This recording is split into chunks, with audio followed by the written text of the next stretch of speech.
ሰው ለራሱ ካህን ነው የሚለው ቅዱስ ዮሐንስ አፈወርቅ ይሄን ነው። ተግሳጽ ምዕራፍ 16 ላይ ሰው ለራሱ ካህን ነው።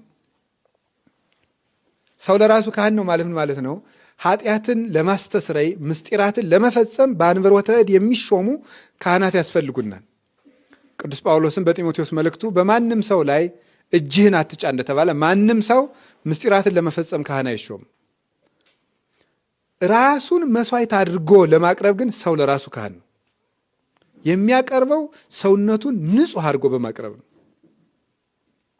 እና እንዲሁ ስነ ምግባር ስሩ፣ እንዲሁ እንደዚህ አትተኙ፣ አታንቀላፉ፣ ትጉ ማለትማ ቀላል ነው።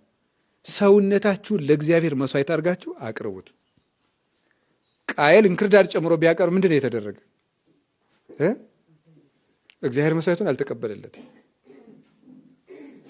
ነውር ያለበት በግ ንውር፣ ይሄ አይኑ የጠፋ በግ፣ ፀጉሩ ያረረ በግ፣ ጥፍሩ የዘረዘረ ቀንዱ የከረከረ በግ አይቀርብም። ስለዚህ የእግዚአብሔር ቤተሰቦች ለምንድን ነው አሁን ትምህርት የምንማረው?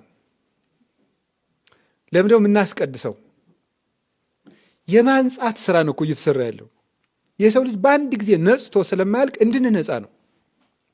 ጉድፎቻችን በአንዴ ተለቅመው አይደለም የሚያልቁት። ክርስትና ጥንቆላ አይደለም። ይሄ እንደዚህ ማድረግ እንደ ምታት በአንድ ጊዜ ልውጥ የሚል ነገር የለም።